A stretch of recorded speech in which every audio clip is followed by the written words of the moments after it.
Sabe, tem certas coisas que a gente precisa muito medir, mas que não dá para ver. Coisas como, sei lá, competência ou resiliência. Como é que se faz isso? Essa é uma pergunta-chave, e é exatamente sobre isso que a gente vai conversar hoje. Pois é, a grande questão é essa. Se eu não consigo enxergar de fato uma característica como inteligência emocional, como eu posso ter certeza de que a minha medição é correta, que ela é justa? Como garantir isso?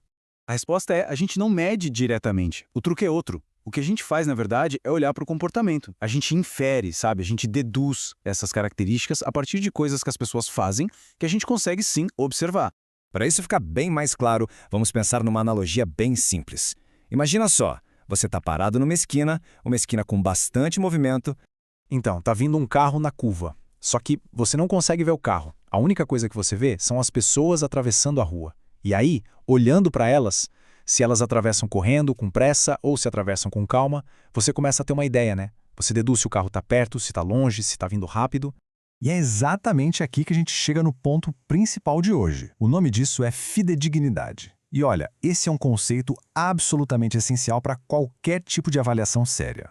Basicamente, a fidedignidade responde a uma pergunta bem simples. Se o carro é sempre o mesmo, a minha conclusão sobre ele também deveria ser a mesma, certo? A palavra-chave aqui é consistência.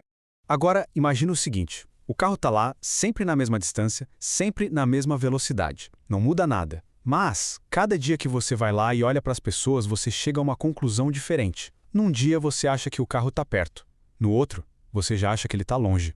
Estranho, né? Então, aqui está o pulo do gato. Se o carro não muda, mas a sua medição muda o tempo todo, o problema não é o carro, concorda? O problema está na maneira como você está observando. Isso, gente, é o que a gente chama de baixa fidedignidade. É exatamente isso.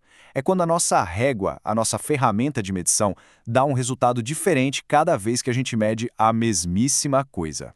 Em qualquer avaliação, seja para uma seleção, um desenvolvimento, essa inconsistência tem um nome. É o ruído, ou erro de medida.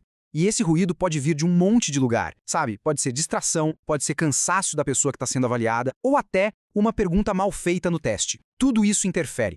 Então, a fidedignidade é o que nos diz o seguinte: do resultado que a gente obteve, quanto dele é de fato a característica real da pessoa e quanto é só esse ruído, esse chiado aleatório que está atrapalhando a gente de ver a imagem de forma nítida.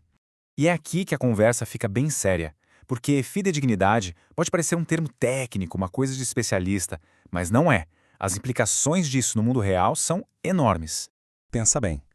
Se uma avaliação não tem fidedignidade, qualquer coisinha do acaso, um dia bom, um dia ruim da pessoa, pode virar uma diferença gigantesca no resultado final.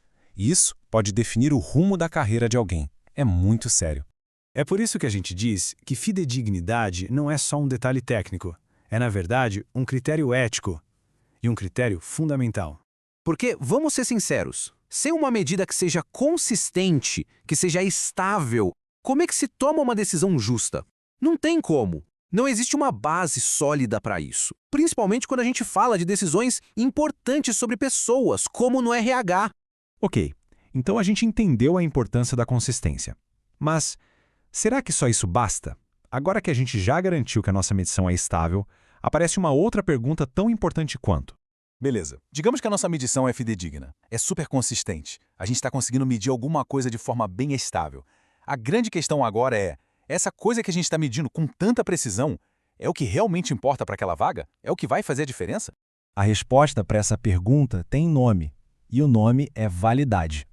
Entender o que é validade, bom, esse é o próximo passo para a gente garantir avaliações que não sejam apenas consistentes, mas que sejam de fato justas e eficazes.